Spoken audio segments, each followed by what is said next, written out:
Bienvenidos, bienvenidas a estas terceras jornadas Tecnologías Digitales, Capitalismo y Sociedad.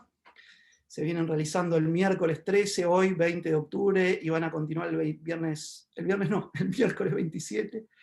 La semana pasada tuvimos un muy interesante panel sobre el sector de software, servicios informáticos y la organización del trabajo.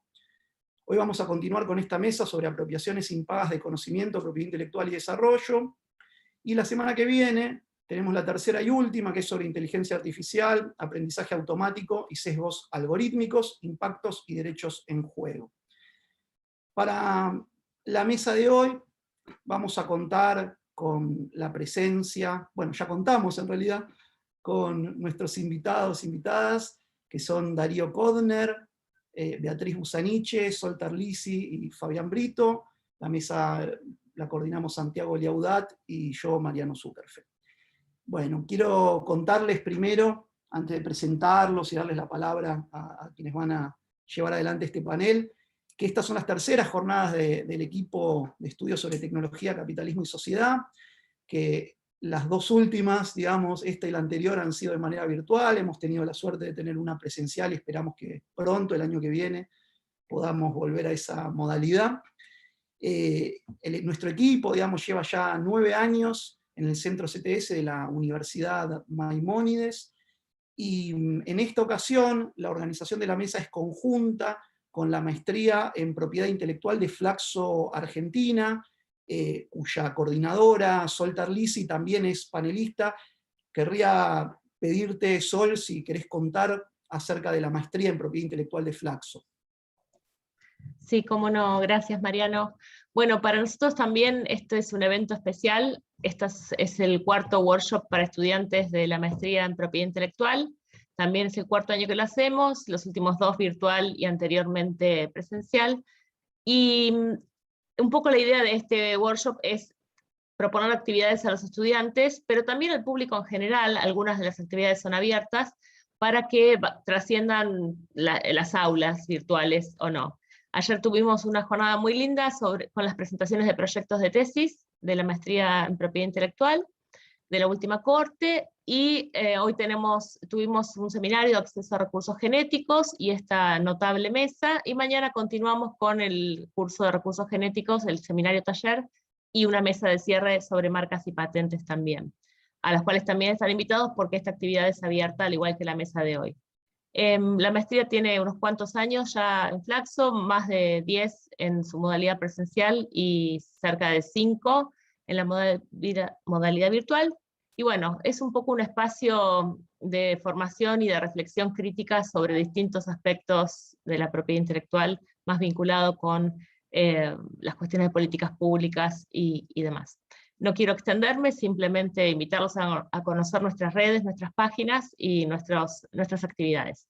Y por último, bueno, un gusto compartir la coordinación de este evento, de hacer este evento conjunto con el equipo de estudios en ciencia, tecnología y sociedad. Gracias, Sol.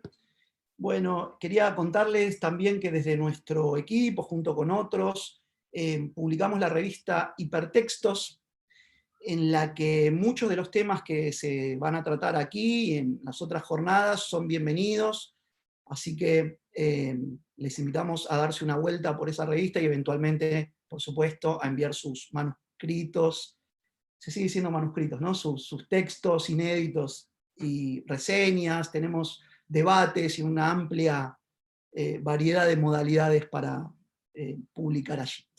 Bueno, dicho esto, vamos al tema de la mesa de hoy. Hay pocos acuerdos en las ciencias sociales, ¿no? Pocos consensos, pero me da la impresión, o nos da la impresión, de que uno de esos acuerdos es la asociación entre el conocimiento y el desarrollo económico. No hay nadie que diga que el desarrollo económico, que el crecimiento, que la riqueza de los países, que las cosas buenas son ajenas o son contrarias a la acumulación de conocimientos, ¿no? Hay un fuerte consenso en este sentido.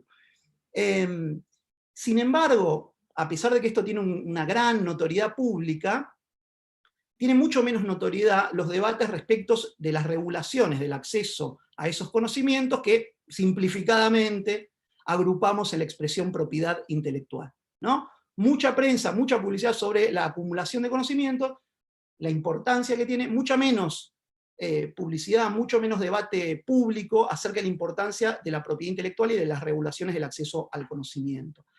La pandemia, por supuesto, ha traído, ha amplificado un poco los debates sobre temas de propiedad intelectual.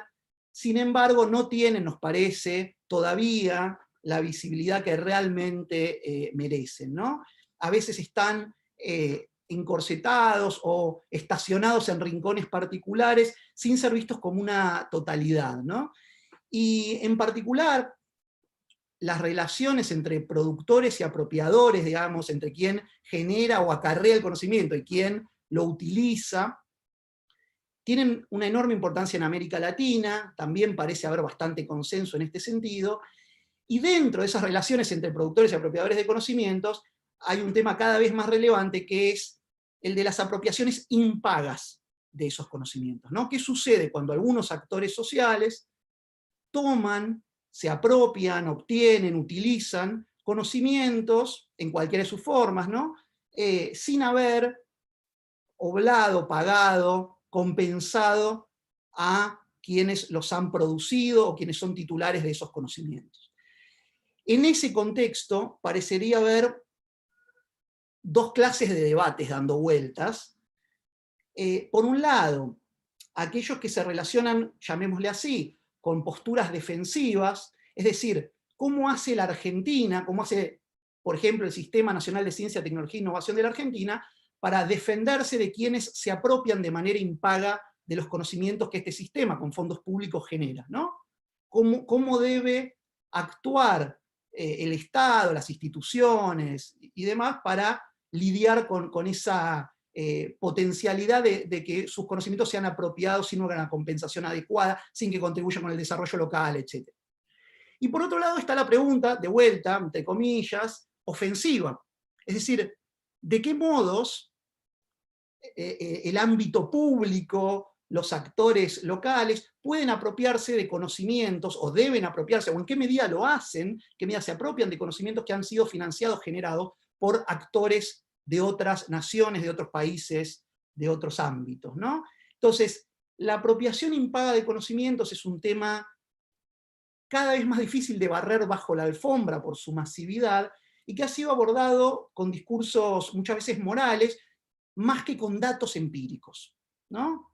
En este sentido es que nos parece interesante tratar de contribuir a ese debate, un debate que debe informar las políticas públicas, naturalmente, con distintas posiciones, con distintas miradas, pero que no es solo teórico, sino que tiene consecuencias directas sobre las políticas públicas en un país como el nuestro.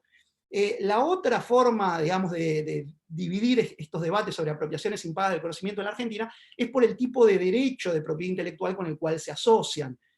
Uno podría, y muchas veces tiende a armar tribus o, digamos, grupos en función de si se trata de derechos de autor, es decir, de obras literarias, artísticas, software, datos y demás, y por otro lado, lo que ocurre con la propiedad industrial y particularmente con las patentes, ¿no? Entonces, en esta mesa queremos combinar ambas cuestiones. Por un lado, las preguntas ofensivas y defensivas para la Argentina y particularmente para el Sistema Nacional de Ciencia, Tecnología e Innovación, y combinar reflexiones y exposiciones sobre derechos de autor de un lado y patentes del otro. Entonces, en ese contexto es que vamos a contar con estas 4 exposiciones que la verdad son un honor, es una gran alegría por contar. Hace un ratito decía que más allá de que las compartamos en público, a quienes investigamos estos temas nos alegra muchísimo poder dialogar con Darío, con Sol, con Bea, con Fabián y por supuesto también con Santiago. Así que, bueno, espero que sea un lindo intercambio y vamos a pasar a las exposiciones. En primer lugar, Sol Terlizzi, que es profesora de filosofía de la UBA, es magíster en propiedad intelectual de Flaxo, como ya dijo, es la coordinadora académica de la maestría en propiedad intelectual de Flaxo y docente e investigadora también de esa misma maestría, y de la maestría en bioética también de Flaxo Argentina, y en el Departamento de Salud de la Universidad Nacional de La Matanza. investiga en temas de bioética, derechos humanos y propiedad intelectual. Adelante, Sol. Bueno, buenas tardes a todos y a todas. Es un gusto compartir esta mesa con Beatriz, Fabián, Darío, Santiago y Mariano. Voy a compartir una presentación. Ahí estamos, ¿no? Se ve bien. Bueno, un poco lo que les voy a contar en este ratito son los resultados de una investigación que realizamos con el Grupo de Piratería y Desarrollo, que está compuesto por Carolina Monti, Carolina Unzurunzaga, Mariano Zuckerfeld, Santiago Liaudat y yo. Una investigación que realizamos durante el año 2020 a investigadores e investigadoras de CONICET sobre las formas de acceso a los artículos científicos, a la literatura científica en general, y algunas representaciones en torno de todo esto. Simplemente mencionar una cosita antes de ir estrictamente a la investigación, que es un poco el punto de partida de la investigación, que tiene que ver con dos cuestiones. Por un lado, un conjunto de hechos que tienen que ver con que en el mundo científico, de la investigación y académico, es sabido y reconocido el uso masivo de sitios ilegales como Sci-Hub, ¿no? Donde se ofrece literatura científica sin pagar de manera gratuita. Y en ese sentido hay un montón de estudios que muestran la cantidad de descargas que se hacen anualmente, no solo en un país o en otro, sino en un conjunto de países, independientemente de su grado de desarrollo o de su riqueza o pobreza. Es decir, hay un hecho bien concreto, y que lo demuestran algunos estudios, que se usa y mucho Sci-Hub. En ese sentido, esta investigación lo que viene a aportar es también un dato al respecto, si existe o no un uso de este tipo de vías entre investigadores e investigadoras de CONICET. El otro hecho también es cómo está constituido el mundo editorial, de las grandes editoriales que dominan el mercado, las principales publicaciones científicas, en donde para poder acceder a sus publicaciones, en general hay que pagar por ello, y esos pagos muchas veces vienen dados por las suscripciones, por los pagos de suscripciones que realizan los diferentes organismos de ciencia y tecnología, que son millonarios, ¿no? Y que además lo que sucede también es que en estos casos estas editoriales suelen solicitar la cesión de derechos de reproducción a los autores, es decir, que ellos no conservan la titularidad de los derechos de autor, sino que se los queda la editorial. Y en muchos casos además se les pide dinero por ello, es decir, tienen que pagar por publicar. Y ni hablar también lo que sucede con el resto de los equipos, los evaluadores, que tampoco cobran por ello. Eso, partiendo de esos dos datos, un poco este estudio viene a ayudar a colaborar, como había dicho Mariano, de alguna forma con evidencia empírica para pensar estos debates, estas cuestiones, qué pasa con la propiedad intelectual, qué pasa con las formas de acceso en todo esto. Y la perspectiva teórica la voy a obviar porque un poco la presentó Mariano cuando hizo la presentación de la mesa, esta idea de que la apropiación impaga de conocimientos es algo que se da bastante y cómo se da. Entonces, en esa investigación teníamos como objetivo ver cuáles eran las formas de acceso que tienen los y las investigadoras de CONICET, entendiendo por investigadores también a los becarios y becarias doctorales y postdoctorales, y especialmente buscamos ver qué pasaba con la vía ilegal, con sitios como Sci-Hub, si lo usaban o no, y con qué frecuencia.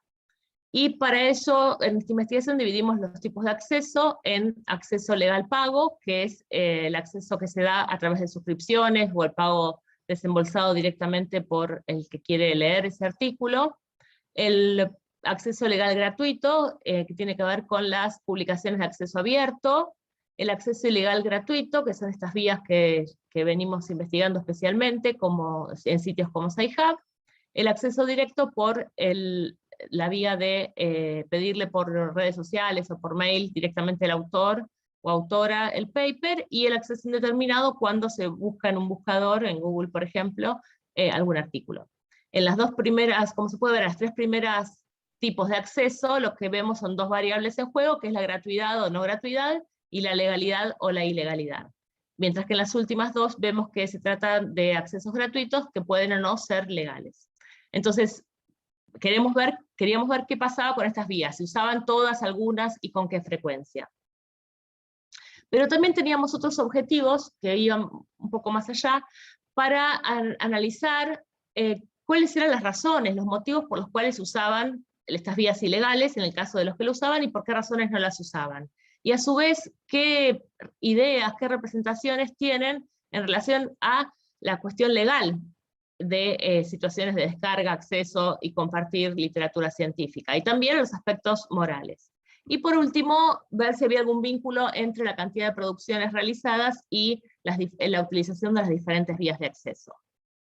Para ello hicimos una encuesta de 20 preguntas, en la cual fue respondida por 368 investigadores, y que en los rasgos de la muestra, en este caso, coincidían, se asemejaban bastante a los del universo en términos de género, edad, tipo de investigador y demás.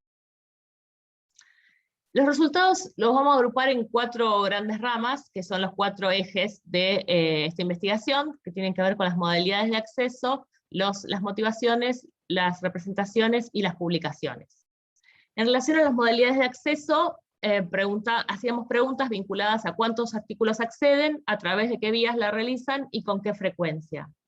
Y los resultados nos dicen que en promedio se descargan por semana 11 artículos, y anualmente un 57% afirmó descargar un promedio de 100 artículos, ¿no? Es decir, que en todas todo tipo de persona que respondió a la encuesta, independientemente de su cargo, de su región geográfica, etc., en promedio dice descargar ese número descargar o acceder o leer en línea ese número de artículos. En relación a las vías de acceso que utilizan, quizás el resultado más importante de esta investigación venga por el lado de que la mayoría respondió, y por mayoría me refiero a un 90%, ¿no?, de personas que utilizó alguna vez sitios ilegales, digamos, como Sci-Hub, LibGen y demás. Es decir que, de acuerdo a esta investigación, la vía más utilizada es por lejos la vía de acceso ilegal y gratuito. Y esto se percibe de manera homogénea en las diferentes respuestas en términos de género, de región y de cargo, es decir, que son similares los porcentajes en cada una de las regiones y los cargos y los géneros que han respondido. No así tanto, hay algunas diferencias en términos del área de trabajo, ¿no?, del área disciplinar, y en términos de edad, en el sentido de que en la medida en que los investigadores tenían un poco más de edad, el uso de estos sitios disminuía, pero ligeramente. Y lo mismo también, algo que por ahí personalmente me llamó la atención, es que en el área de ciencias sociales el uso es levemente menor, ¿no? Igual fíjense que el piso es 73%, lo cual sigue siendo bastante alto. En relación a las frecuencias de acceso, le preguntamos si accedían frecuentemente, muy frecuentemente, etcétera, a cada una de estas vías. Y como pueden ver en el gráfico, quienes respondieron que accedían a Sci-Hub y demás, lo hacían muy frecuentemente, y frecuentemente en el 85% de los casos. Es la primera barra en azul y rojo. Fíjense que ocupa bastante del gráfico. A la inversa de la última barra, en verde y naranja, que son la frecuencia de acceso a los sitios, a la vía de acceso legal pago, a través de repositorios, suscripciones y demás, en donde el 60% dijo no usar nunca o raramente estos sitios. Pero de todos modos se observan diferentes frecuencias de uso en cada una de las vías, ¿no? El segundo bloque de respuestas tenía que ver entonces con las motivaciones para usar estas vías, por qué usaban los que lo usaban, por qué no lo usaban los que no lo usaban, y si más que nada aducían razones prácticas o razones vinculadas a valores morales. Y allí también, como se puede ver en el gráfico, las respuestas son bastante variadas, es decir que para algunos era por cuestiones prácticas que lo usaban, y para otros era por cuestiones más de creencias y valores que lo usaban. Y además es muy parejo en las diferentes áreas disciplinares, ¿no? Por ejemplo, desde el punto de vista práctico, una de las razones que respondieron es la imposibilidad de acceder de otra manera, o la facilidad de uso. Esto es que es más sencillo acceder vía Sci-Hub que vía un repositorio, por ejemplo. Y desde el punto de vista de los valores, se señaló, entre otras cosas, que la literatura científica no debería tener barreras de pago, o que estos servicios ilegales contribuyen al progreso científico, o incluso una cierta oposición al negocio editorial. Pero, como ven en el gráfico, es bastante variada la respuesta en términos de motivos. En cambio, quienes respondieron que no usaban estos sitios, las razones que dieron son más bien prácticas, es decir, que no lo usaban simplemente porque no lo conocían o porque no sabían cómo utilizarlos. Los otros tipos de razones tuvieron muy poquitas menciones. En tercer lugar, queríamos indagar, como les dije, sobre algunas cuestiones de legalidad y moralidad, y para eso construimos 4 escenarios en donde les presentamos a los encuestados 4 situaciones con casos de acceso y de difusión de literatura científica con ligeras variaciones, ya sea de material propio o ajeno, y le preguntábamos si consideraban que eran situaciones legales o ilegales, y si les parecían correctas o incorrectas desde el punto de vista moral. Como se ven en los gráficos, en el eje de la legalidad, vemos que hay una respuesta constante a lo largo de los diferentes escenarios, en donde alrededor de un 45%, sobre todo en los primeros 3, responde que considera situaciones legales o parcialmente legales. Pero lo llamativo es que si vemos el eje de la corrección moral, vemos que el color verde intenso, digamos, que tiene que ver con la corrección, es mucho más fuerte. Para la gran mayoría, que llega hasta un 95%, estas situaciones son correctas o parcialmente correctas desde el punto de vista moral. Es decir, que con el análisis de estas situaciones podemos decir que hay una marcada separación entre lo que se considera legal y lo que se considera correcto, legítimo, desde el punto de vista moral, ¿no? Donde, aun cuando se pueda percibir que un caso, una situación es ilegal, de todos modos, se la considera correcta, legítima. Y por último, una de las cosas que preguntamos en torno de la publicación, hay un poco más, pero lo achiqué porque si no, no me daban los tiempos, es qué pasa con la cantidad de producción, cuánto publican los que publican y si hay algún vínculo con el uso y la frecuencia de uso de la vía ilegal. Para eso vimos que el promedio de publicación entre todos los encuestados es entre 4 y 5 artículos en 2 años, y que hay una correlación entre las publicaciones y los cargos, es decir, que a mayor cargo, mayor cantidad de publicaciones, ¿no? Y a menor cargo, menor cantidad de publicaciones. Así los becarios doctorales y postdoctorales publican menos que los investigadores independientes, adjuntos y principales. Y también que hay una disparidad de género, en tanto los varones dicen publicar, hasta, y esto es importante, ¿no? Pues estamos hablando de representaciones siempre, ¿no? De lo que ellos dicen que publican, de lo que ellos dicen que acceden, de lo que ellos dicen que descargan, etcétera, etcétera. Entonces, dicen publicar hasta un artículo más que las mujeres.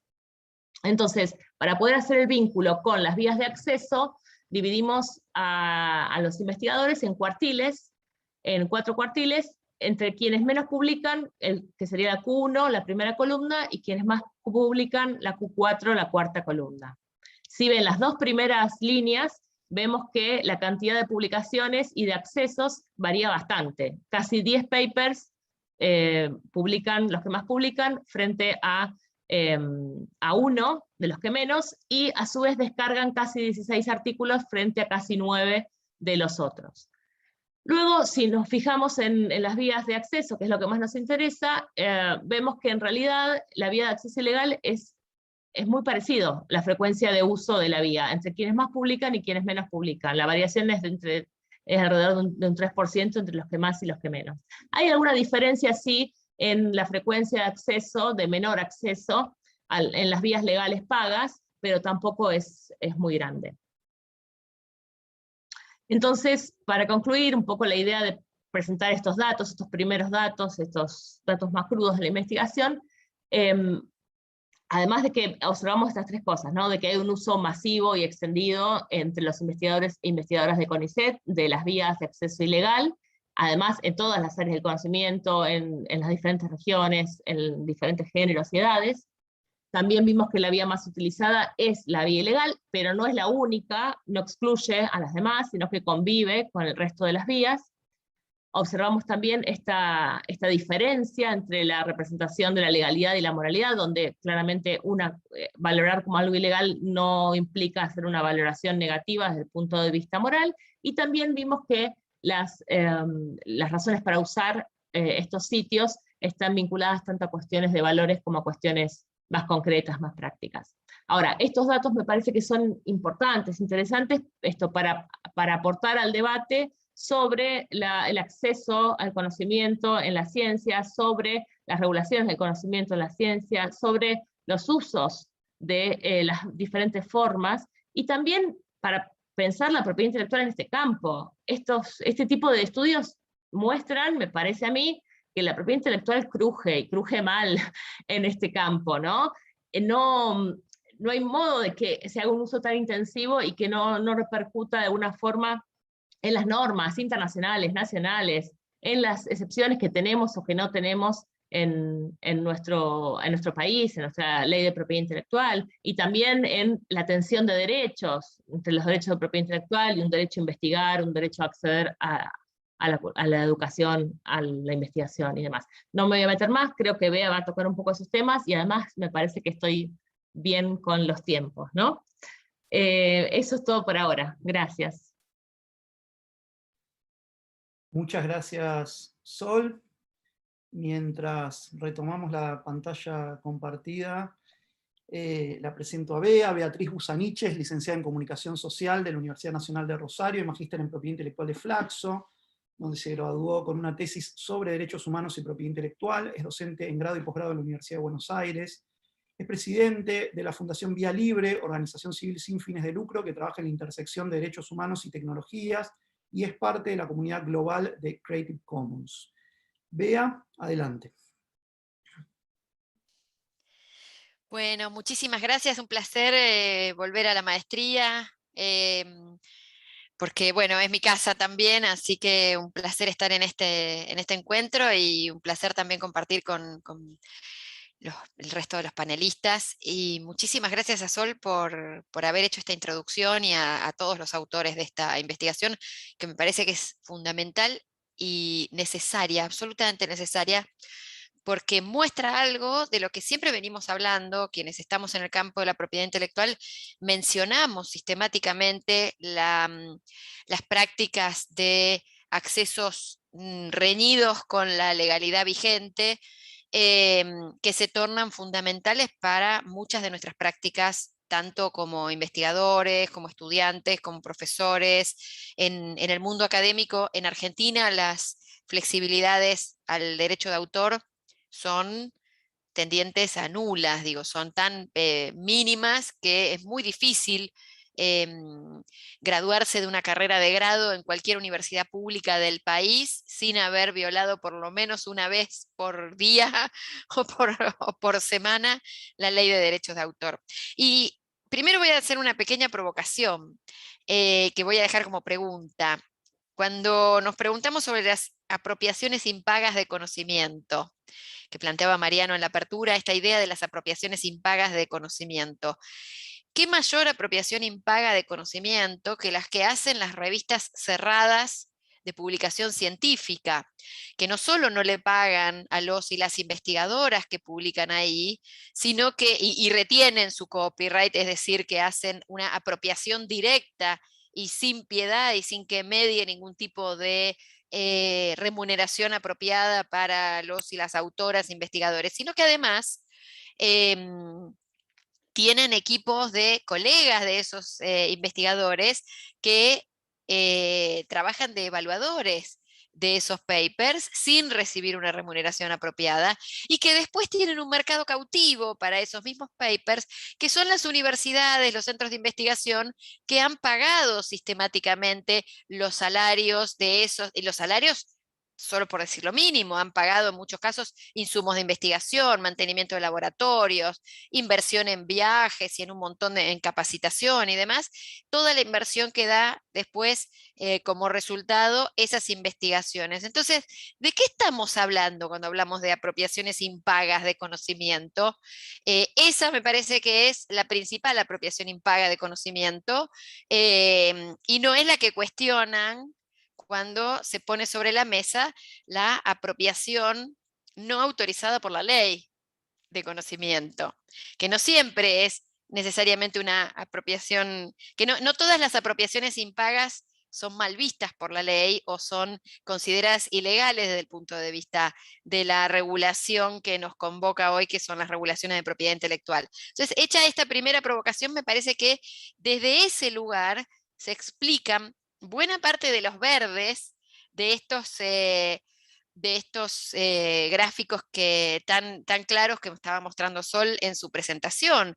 Esa parte se considera correcto, tiene que ver con el hecho de que genera mucha frustración para quienes trabajan en el mundo académico este modelo tan perverso de apropiaciones impagas de conocimiento, que no son las apropiaciones que hacemos nosotros, sino que son las apropiaciones que hacen las grandes revistas de las cuales dependemos después para la puntuación en las evaluaciones, para tener los rankings de publicación y todo lo que conocemos del sistema científico técnico y del sistema de publicaciones. Me parece que ahí tenemos un primer elemento sobre el cual tenemos que trabajar, que frente a un sistema que es claramente injusto, la mirada de que es correcta la apropiación sin pagar o el acceso ilegal a esos materiales se parece más a un acto de justicia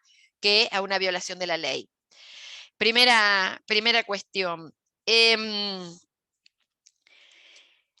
Otra cuestión que me parece central y que siempre juega en contra, bueno, nosotros en la Fundación Vía Libre, en las distintas áreas en las cuales trabajamos, tenemos siempre esta discusión sobre la necesidad imperiosa de una reforma de la legislación de propiedad intelectual, especialmente de la legislación de derecho de autor. Por cierto, me animo a pasar un pequeño chivo. Lanzamos muy recientemente, ahora hace poquitos, hace un par de meses, un sitio llamado derechodeautor.org.ar, que es un sitio en el que estuvimos trabajando mucho con un equipo integrado por gente de la Fundación Vía Libre, por supuesto, pero en el que también colaboraron gente como Lucía Pelaya, que también es colega de la maestría, y otras personas cercanas al mundo de las bibliotecas, los archivos, la edición independiente y demás, justamente para sanear uno de los problemas que nos parece central a la hora de poner esta discusión sobre la mesa. Y tiene que ver con los altísimos niveles de desconocimiento sobre los mecanismos legales que regulan los insumos y los productos de nuestro trabajo como investigadores, como docentes en el ámbito académico.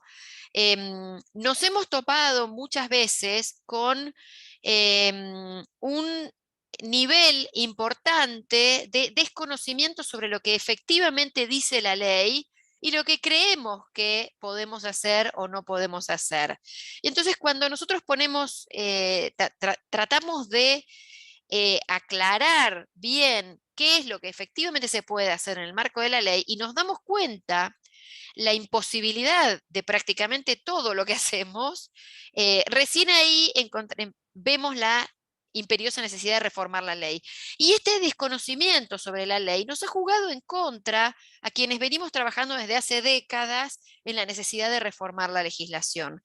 ¿Por qué? Porque cuando no tenemos una clara visión de que la ley nos impide hacer algo y lo hacemos igual y no pasa nada, entonces no parece haber una causa ahí en la cual nos podamos alinear para tratar de incidir en la política pública y para tratar de eso que hacemos de forma ilegal, que consideramos legítimo, se transforme en una legislación apropiada en la materia. Digo, no puede funcionar algo, como decía Sol, recién se resquebraja algo que todos incumplen, una ley que incumplimos sistemáticamente y que la mayoría, este número de 90% de investigadores académicos, es abrumador, que la mayoría consideramos legítimo violar una ley. Digo, algo mal estamos haciendo en términos de política pública y en términos de legalidad.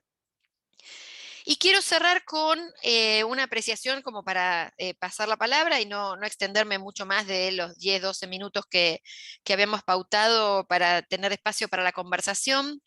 En primer lugar, bueno, la necesidad de las reformas urgentes a la ley de propiedad intelectual, porque eso que en la vida analógica sucede y no pasa nada, cuando lo llevamos a el mundo digital y empezamos a intercambiar esos conocimientos utilizando distintos mecanismos atravesados por las plataformas de Internet, los mecanismos de observancia son muchísimo más rigurosos. A diferencia del discurso hegemónico sobre la propiedad intelectual, que de alguna manera hace creer, conforma una especie de sentido común de que en Internet pasa cualquier cosa o que Internet ha sido una estocada para la propiedad intelectual, lo cierto es que Internet se ha convertido en el paraíso de la observancia de la propiedad intelectual y es cada vez más difícil ejercer estas prácticas de compartir, de acceder y demás, y aquellas personas que se la juegan, digamos, porque se juegan el pellejo en muchos casos, para que tengamos este acceso, están en un serio riesgo en términos personales. Sus vidas no son las mismas. La fundadora de Sci-Hub, por supuesto, tiene problemas por todos lados. La historia de Aaron Swartz nos muestra que no es gratuito para aquellas personas que de alguna forma se juegan el pellejo para que tengamos acceso. Y no es justo que tengamos que consagrar héroes de este tipo para que nosotros podamos acceder a los conocimientos que necesitamos para nuestro desarrollo. Me parece un acto de justicia para estas personas que se juegan el pellejo para que nosotros podamos acceder, y se lo juegan en serio al pellejo, digo, porque en muchos casos enfrentan décadas de prisión, como era el caso de Aaron Swartz, que tenía una amenaza de pasar 35 años en prisión y cosas por el estilo. Pero me parece que es un acto de justicia conformar un movimiento de ciencia, de académicos por una reforma que nos permita tener un sistema de derechos de autor apropiado.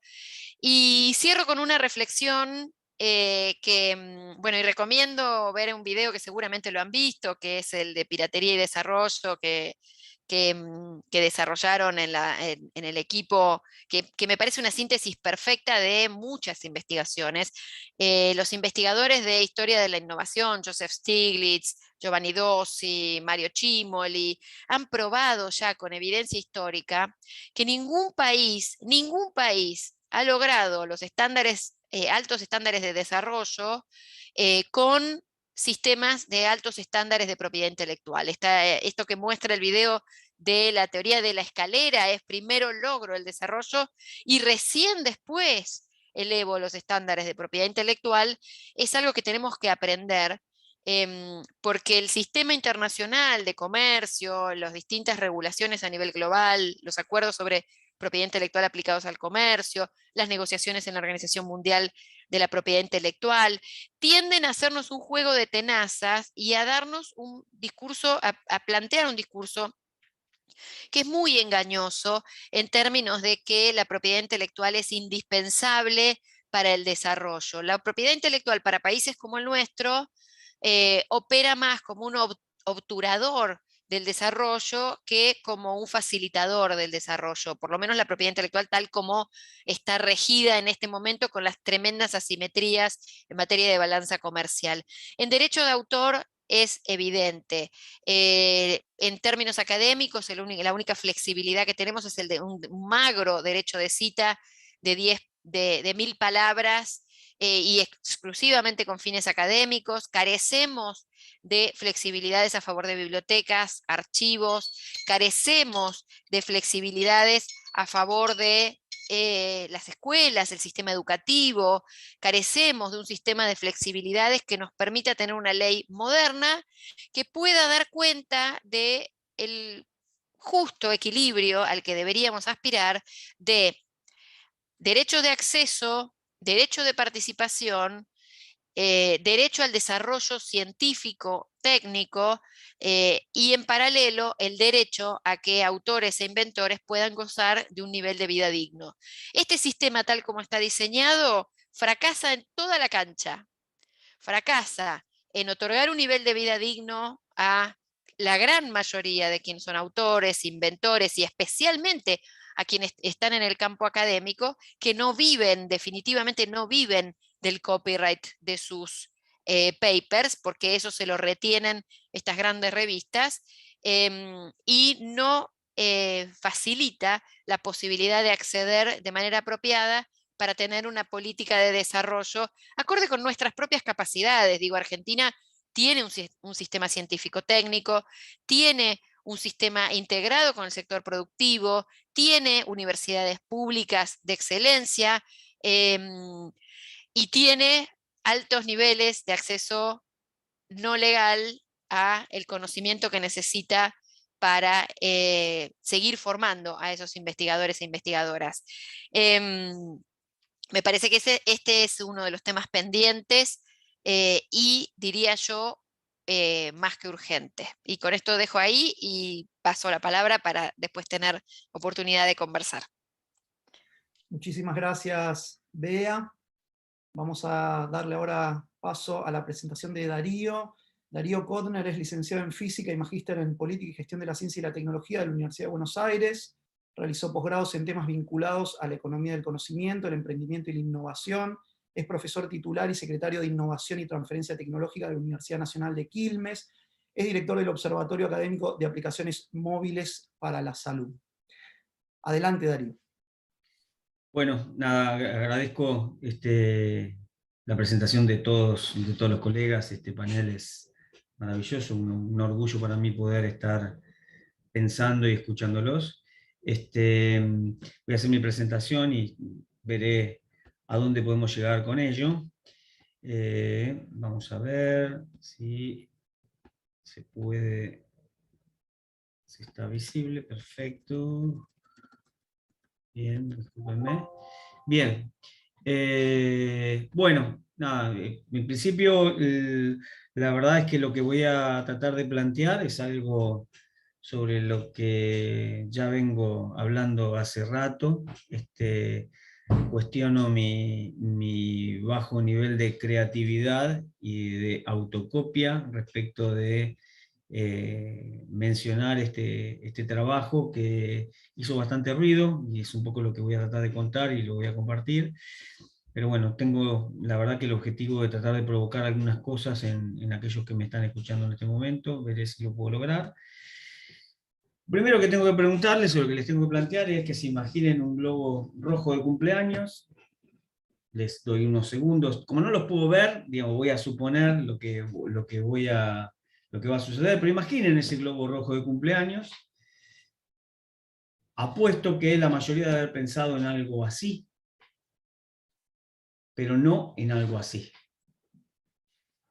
¿Qué es lo que estoy tratando de plantear con esta primera provocación? Y es que todos tenemos alguna referencia, algún sesgo desde donde planteamos y pensamos algunas cosas. Y este trabajo tiene una pequeña historia que tiene origen en las primeras experiencias que me tocó vivir en materia de gestión de la transferencia de tecnología, particularmente trabajando con Alberto Díaz, que si no me equivoco está dentro del público que está escuchando esto. Pero bueno, teníamos un problema en un determinado lugar, y era que estábamos en un centro de investigaciones, que era el Instituto Leloir, y había que poder dialogar con los investigadores y explicarles la importancia de poder trabajar algunos asuntos de la propiedad intelectual. Así que lo que intentamos hacer es generar un sistema de referencias nuevo para tratar de no solamente que puedan imaginar el globo inflado, que es el que seguramente la mayoría debe haber imaginado en la primera instancia, sino también otras formas de responder a esa cuestión. El segundo punto, también en el ámbito de la dimensión de la provocación, es algo que apareció con mucha fuerza con el tema de la pandemia, y es darnos cuenta que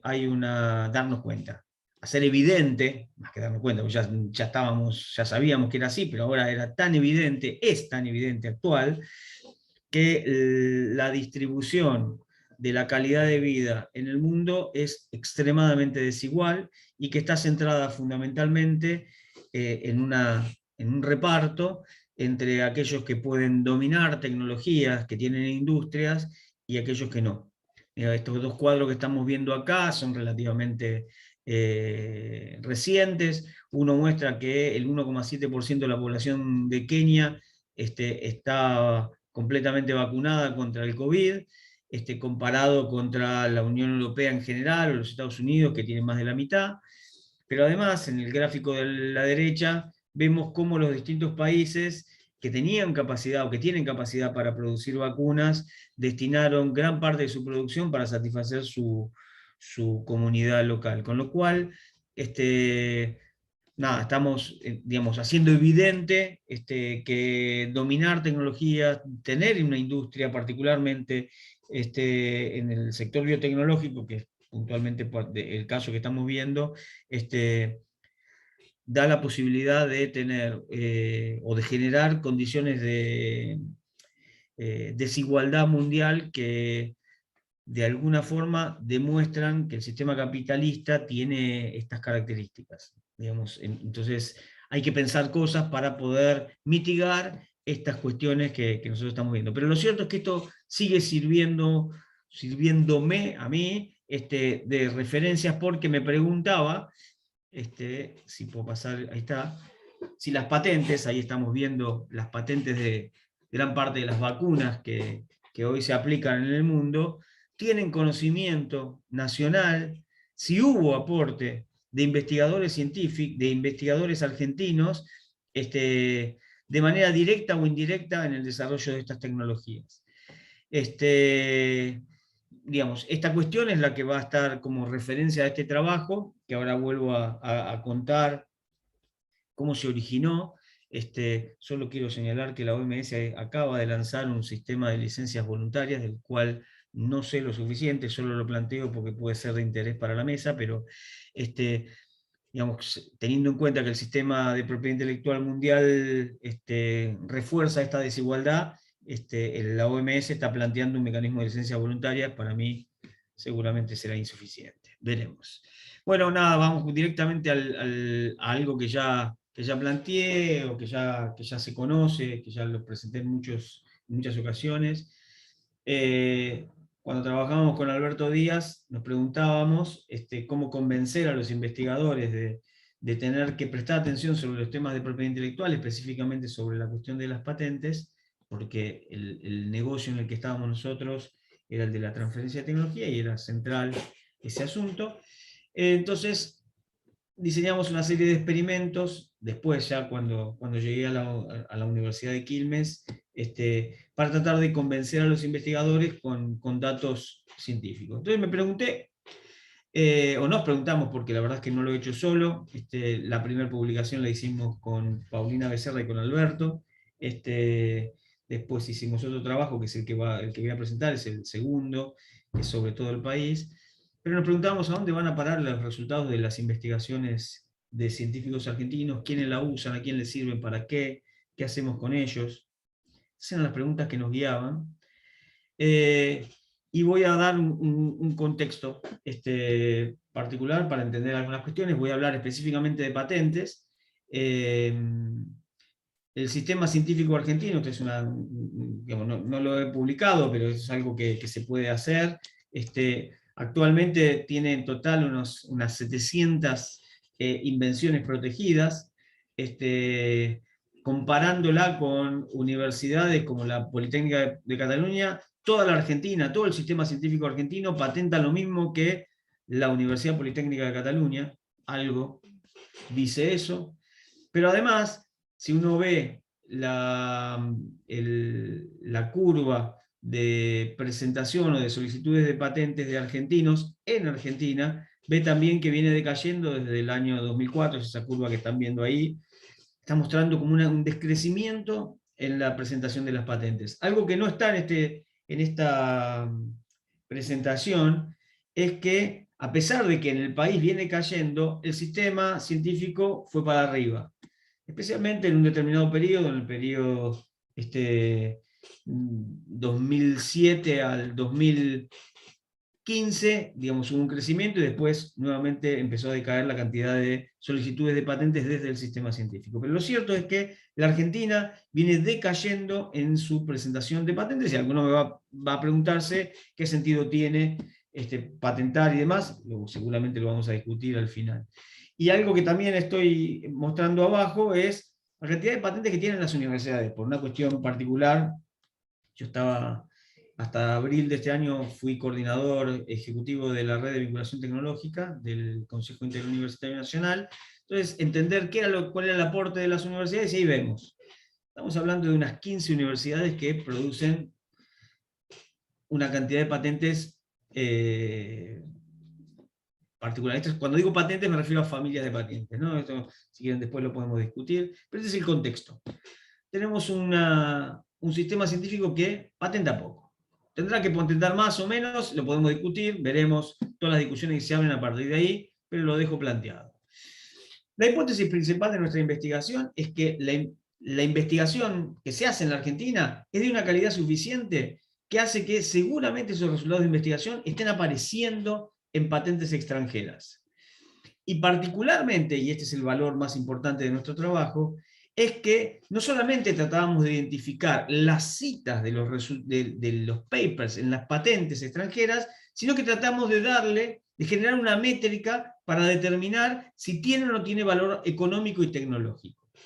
Eso es lo que intentamos demostrar, y anticipo que lo hemos logrado, o hemos hecho visible que efectivamente los resultados de investigación de investigadores argentinos financiados por el Estado Nacional fundamentalmente, termina en resultados de investigación que le dan valor tecnológico y económico a patentes fundamentalmente de empresas extranjeras. Veamos los resultados.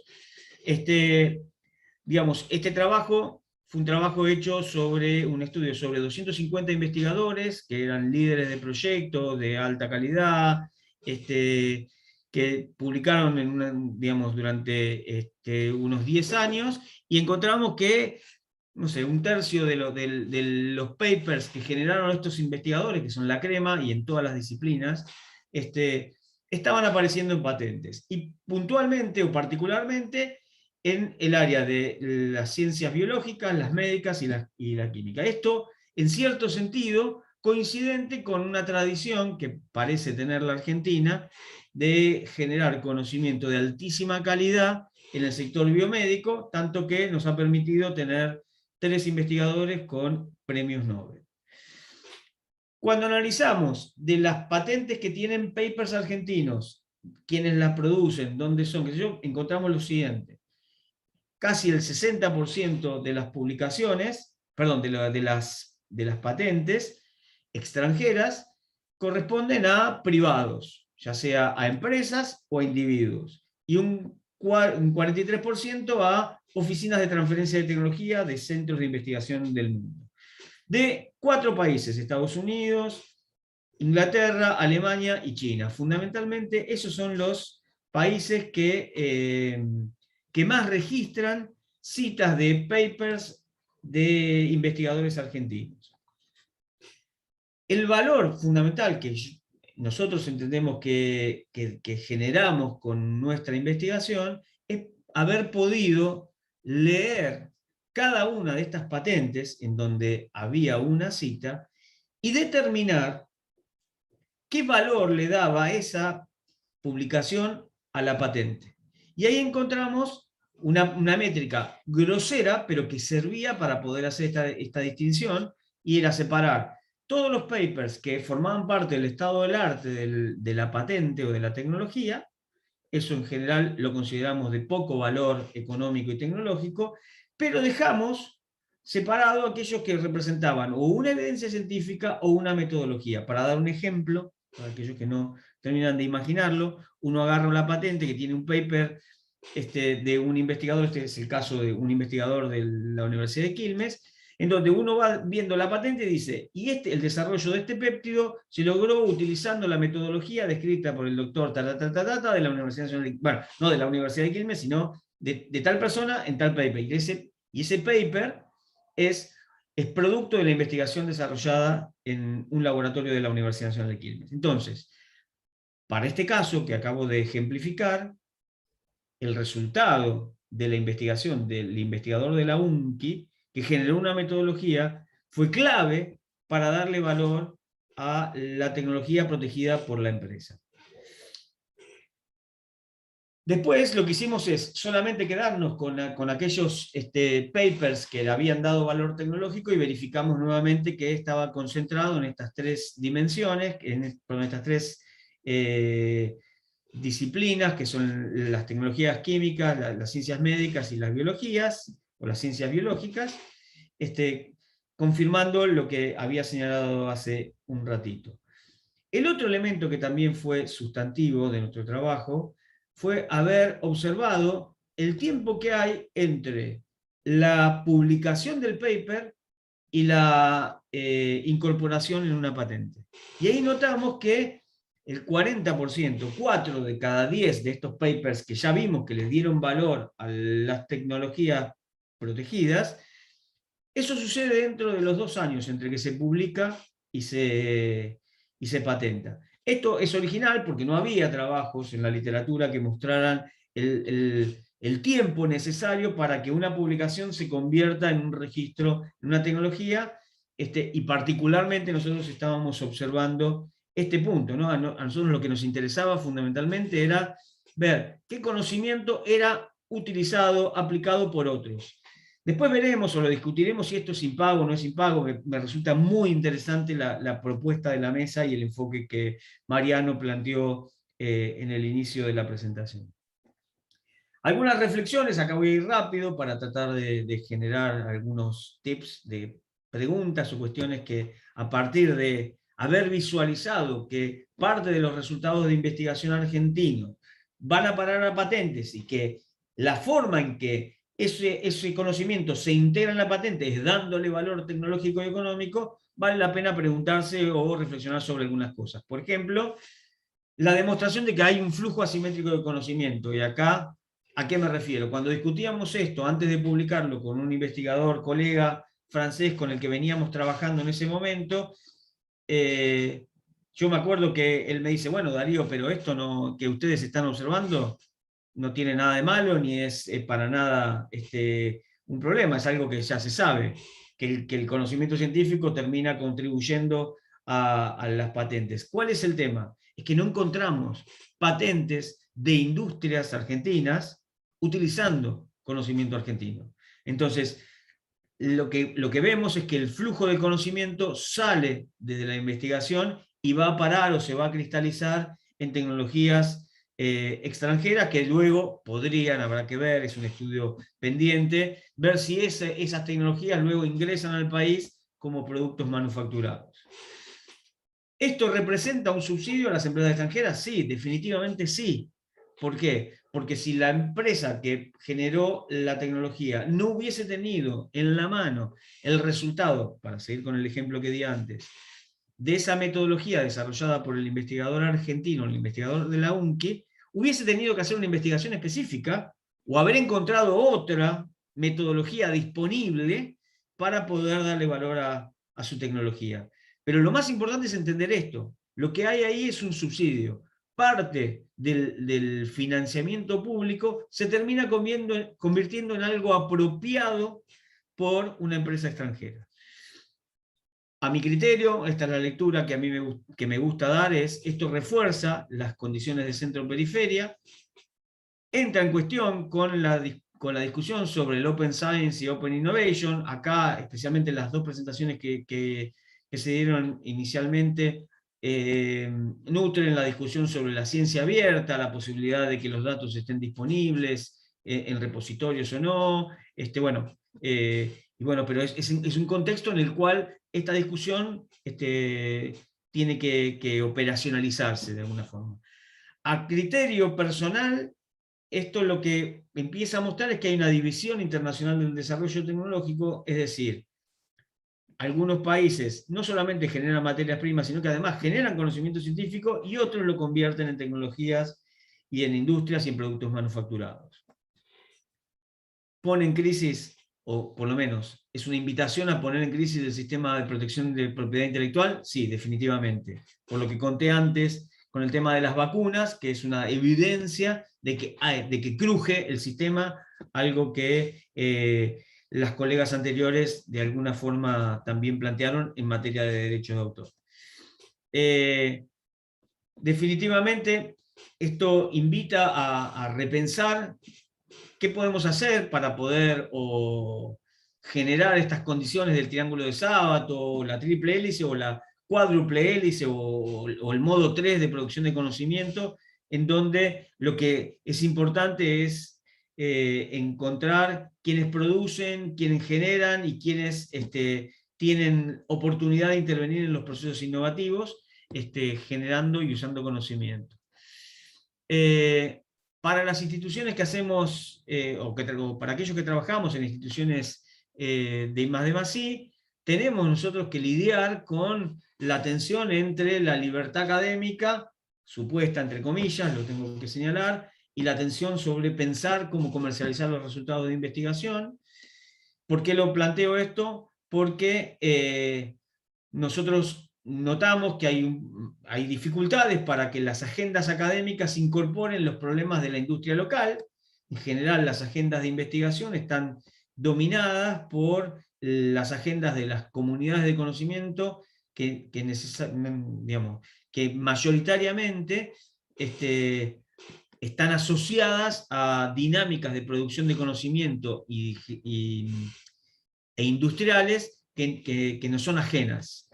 Creo yo que hay una tensión entre, en la concepción de la tercera misión universitaria, hay tensiones, esto lo planteo porque como estuve trabajando fuerte con las universidades, y estoy todavía, la idea de extensión se enfrenta a la cuestión de la transferencia de tecnología, porque lo que pone en tensión es lo público versus lo privado. Esto hay que pensarlo, hay que resolverlo, hay que intentar navegarlo. A mi criterio, para nuestro país hay una omisión para pensar las políticas tecnológicas. No sé por qué, sí sé por qué, pero digo, hay que buscar colocar esto en un determinado nivel, obviamente subordinado a las políticas de desarrollo industrial. Anticipo que esta es mi perspectiva, no hay forma de que nuestros países, porque esto pasa en toda América Latina, puedan sacar la cabeza de abajo del agua si no se industrializan. Esta por lo menos es mi perspectiva ideológica. Y tengo para señalar 2 o 3 cuestiones para terminar. Una es, ¿qué podemos hacer desde los centros de investigación y desarrollo? A nuestro criterio, nosotros venimos trabajando sobre la idea de la activación de canales para la transferencia de tecnología. Esto, al final voy a compartir las referencias, pero nosotros pensamos que para que algo de esto se transforme, los centros de investigación tienen que activar más canales para la transferencia de tecnología. Eso requiere capacidades particulares, desarrollo de normativas, y desarrollo de un esquema de incentivos especial para que esto suceda. Y por último, porque la pregunta que habitualmente sucede cuando presento esto es, ¿por qué nos pasa? Nosotros tenemos un bajo desarrollo industrial, esto está recontra descripto, una baja capacidad para absorber los resultados de investigación, pero acá creo que está el punto central. Para resolver o para intentar mitigar la transferencia tecnológica invisible o ciega, como nosotros la definimos, lo que es necesario es que la industria pueda significar los resultados de investigación como una oportunidad para sus negocios, para el desarrollo industrial. Lo que explica la situación de la Argentina particularmente en cuanto a que no es capaz de capturar o de apropiarse de esos resultados de investigación, es que nuestros industriales o nuestras industrias, pero en general hablo de personas, no tienen las preguntas necesarias para hacerse en relación a los resultados de investigación que nuestros investigadores formulan. Y esto, para mí, este es el punto. Darío, perdón que te interrumpa. Claro que sí. Está un poco pasado de tiempo. Ya está. Bien. Esa era la última. Era solo para saludar. Acá están los papers y agradecer. Muchas gracias. Gracias a vos, disculpa. No, al contrario, excelente. Muchas gracias, Darío. Pasamos ahora a la última presentación y luego al debate, intercambio. Ahora es el turno de Fabián Brito, licenciado en Economía y magíster en Gestión de Ciencia, Tecnología y la Innovación, Se desempeña como docente investigador de la Universidad Nacional de Quilmes e investigador del CIECTI y de la red ISPA. Ha participado en proyectos de investigación y consultoría en el campo de la innovación, el comercio internacional, la transferencia tecnológica, la evaluación de políticas públicas y estrategias de desarrollo. Fabi, adelante.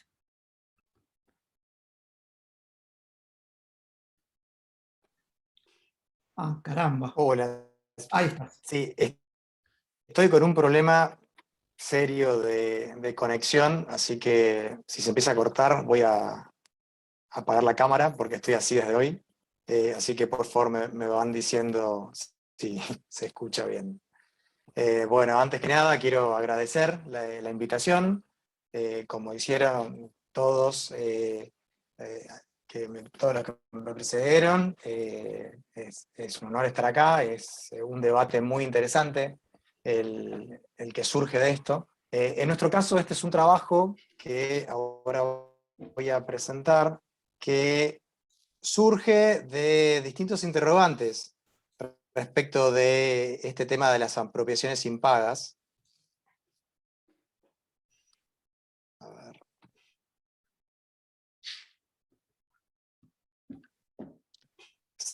¿Se ve bien? Se ve perfecto, se entrecorta un poquito tu voz. Bueno, apagué la cámara ya por las dudas, pero bueno. Como les decía, este es un trabajo que empieza a buscar de alguna manera algún sistema para poder identificar más cabalmente los esquemas de apropiación impaga del conocimiento. ¿Sí? Es un trabajo que lo hicimos en el transcurso del año pasado y lo terminamos este año a partir de distintos interrogantes que fueron surgiendo y lo hicimos con Mariano Zuckerberg, con Santiago Leudat, con Octavio Larena y Mariano Pereira, y empezamos a plantear desde la base conceptual, que ya se dijo mucho acá, así que no me voy a extender, porque aparte, por una cuestión de tiempos, me parece que no tiene sentido, es mucho más interesante que vayamos un poco a los datos, pero sí empezar a pensar, por un lado, de esta idea que nosotros hablamos de apropiación cognitiva, y que empezamos a plantear desde una concepción de un desacople que existe respecto de lo que el Sistema Nacional de Ciencia y Tecnología financia, ¿sí? a investigadoras e investigadores, y todo el esfuerzo que se hace del sector público por desarrollar conocimiento y tecnologías, y como muchas de esas tecnologías terminan siendo apropiadas por, o mejor dicho, la titularidad de esas tecnologías, terminan cayendo en manos de empresas, instituciones, organizaciones o personas extranjeras. Y dentro de eso, esta idea que esa titularización tiene una connotación fuerte para, por un lado, el desarrollo de capacidades, la acumulación del conocimiento, y también porque impacta transversalmente en la aplicación de las normativas. ¿No? Acá un tema que termina siendo importante es que acá lo analizamos un poco de manera sistémica y podríamos pensar que estas cuestiones tienen una connotación, por un lado, de lo que ya se habló respecto de esta idea de cómo se pueden ir apropiando de manera impaga las firmas extranjeras del conocimiento desarrollado localmente, pero también hay un tema bastante relevante que es las carencias o las limitaciones que tiene el entramado productivo nacional para apropiarse de estos conocimientos. O sea, ahí hay una cuestión.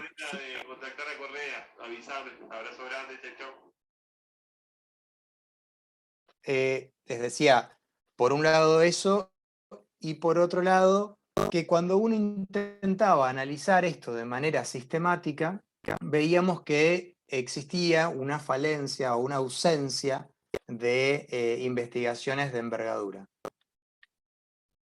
Y a partir de ahí, lo que queríamos analizar es, bueno, desde qué punto esa apropiación cognitiva impactaba fuerte en el sistema de ciencia y tecnología argentino. La metodología que se utilizó fue a través de la base de la OMPI, en donde lo que intentamos hacer es un macheo entre investigadores responsables, entre los IR adjudicados del 2003 al 2014, como para tener un lag respecto del desarrollo del conocimiento, y en función de eso, ver las solicitudes de patentes que salen en esa base, particularmente en PatentScope. Eso a nosotros nos da un conjunto de 932 solicitudes, ¿sí?, basadas en 784 investigadores responsables, que básicamente tenían como lugar de trabajo algún organismo público del sistema de ciencia y tecnología. Ahora bien, vamos un poco al core del estudio, y en los resultados, si bien hay mucho para poder hablar y detenernos en varias cuestiones, hay aspectos sumamente relevantes, porque cuando empezamos a ver la idea de endosables, puntualmente, hay un tema que no es menor. Vemos que el 50%, más del 50% en realidad, de estos investigadores responsables están patentando por fuera de su institución de trabajo. Y al mismo tiempo tenemos casi un 23% de ese total que termina siendo lo que nosotros denominamos como apropiación cognitiva, ¿sí?, que es el 23% de solicitudes de patente de investigadores responsables del sistema público que están patentando por empresas, organismos o instituciones extranjeras.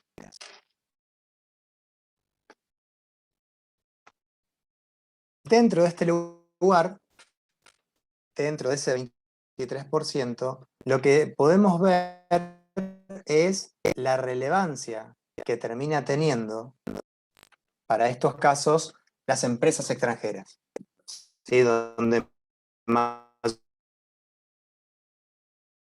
son empresas extranjeras las que de titulares de estos desarrollos.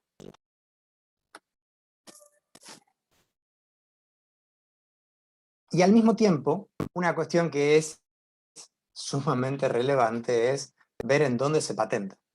Entonces, cuando nosotros empezamos a ver los casos de en dónde patentan los organismos nacionales, vemos que Argentina tiene una trascendencia importante. Ahora, en el caso de personas físicas y empresas locales, empieza a haber ya una diferencia donde solo Argentina empieza a reducirse, pero en el caso particular de la apropiación cognitiva a la que nosotros nos referimos, la mayoría de esto se está patentando fuera de la Argentina. ¿Sí? O sea, vemos donde la relación entre lo que se patenta es mayoritariamente fuera del país. Y en esto, claramente, no todas las actividades son iguales. En el caso de las ciencias médicas y veterinarias y química orgánica, son las que por ahí tienen mayor representación, y algunas cuestiones relacionadas a la física, agricultura y ganadería están subrepresentadas.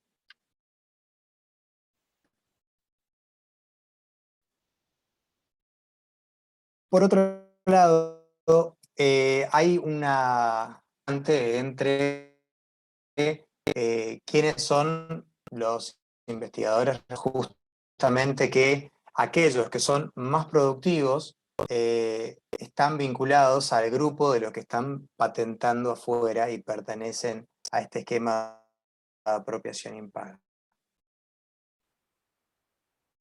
que claramente se ve la relación en donde casi un 50% más de productividad patentan e incumplen las reglas respecto de los que no patentan, o mejor dicho, patentan cumpliendo toda la normativa y lo hacen a través de sus instituciones de trabajo.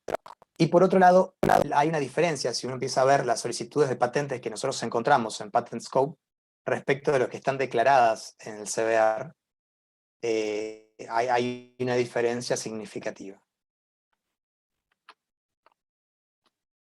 Y por otro lado, no encontramos un vínculo específico entre esta relación de apropiación cognitiva y la cantidad de proyectos financiados o no financiados, que por ahí en algún caso puede estar vinculado a la productividad de los distintos grupos de investigación. Para ser bastante rápido y poder cerrar y dar un poco de lugar, porque en teoría terminaba a las 1:30, nosotros lo que logramos desde este ejercicio es poder tener una evidencia sistémica de que existe una apropiación cognitiva, de que hay investigaciones y desarrollos tecnológicos financiados por el sector público y que son titularizados por organizaciones extranjeras y que es de una magnitud no menor, ¿sí? Y al mismo tiempo empieza a haber un debate sobre qué pasa con aquellos que son de titularidad de privados.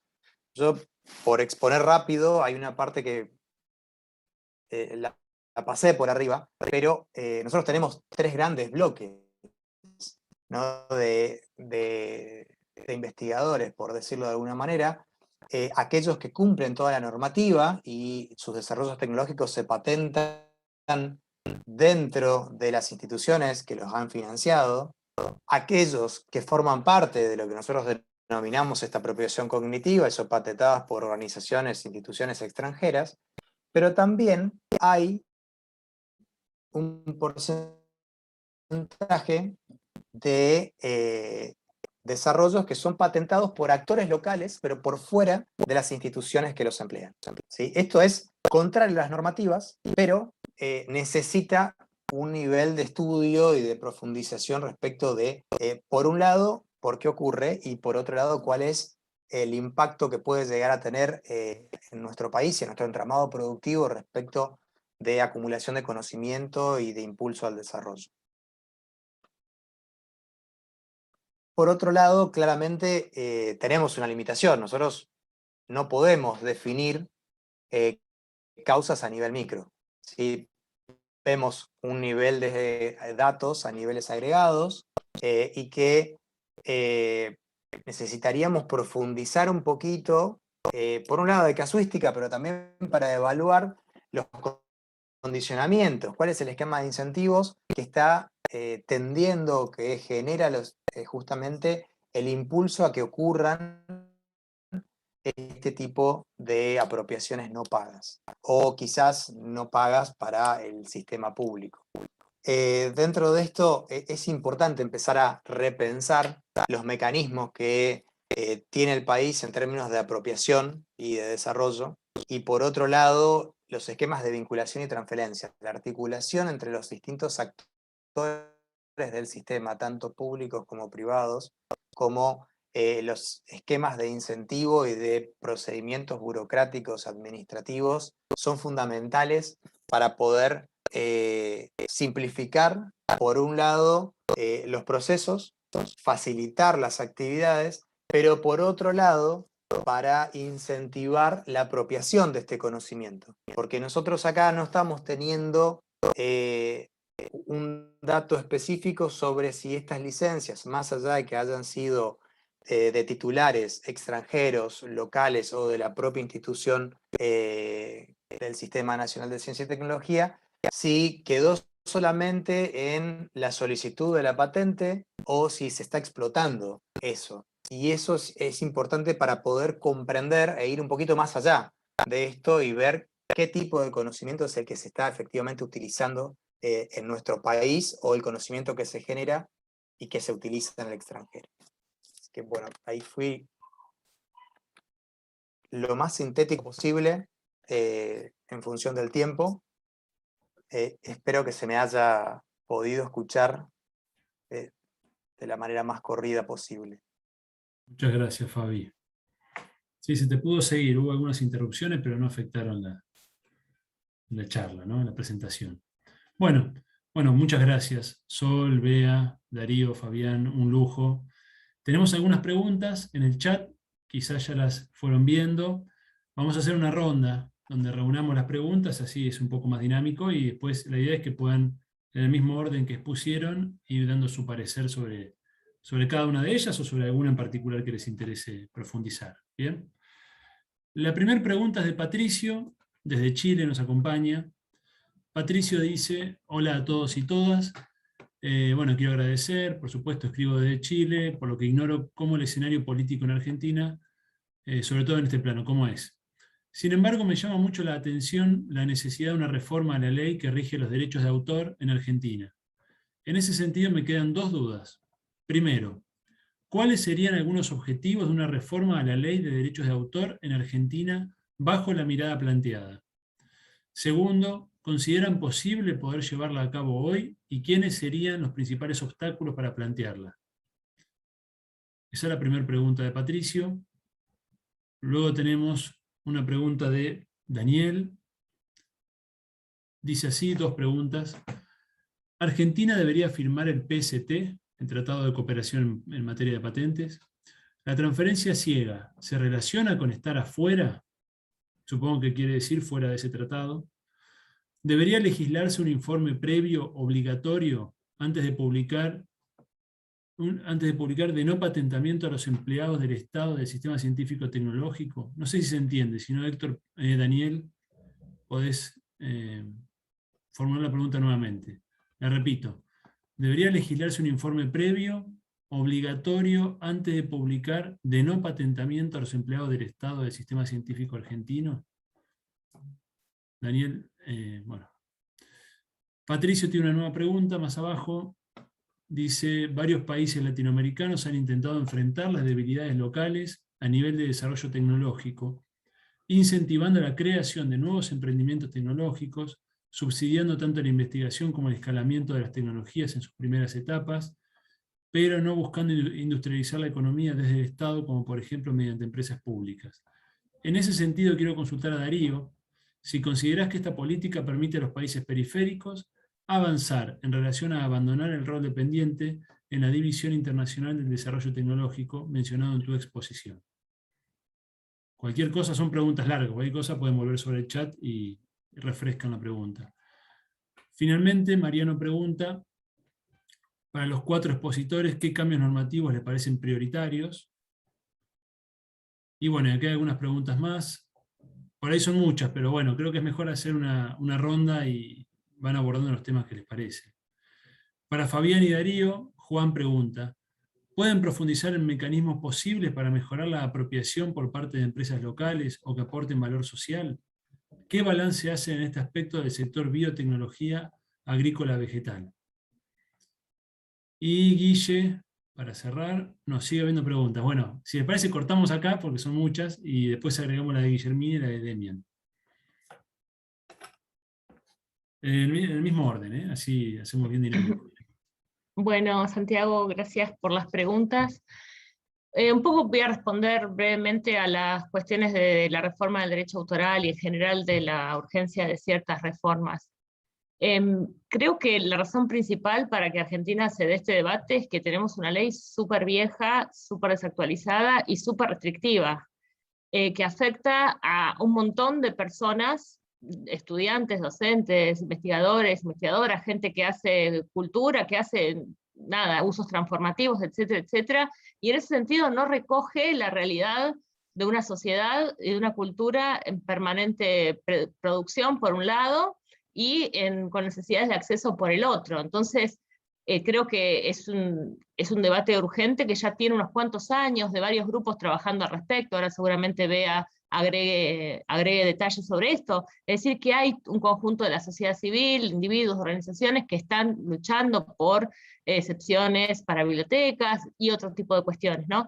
Específicamente en el ámbito, si se quiere, de la investigación y en el ámbito editorial también.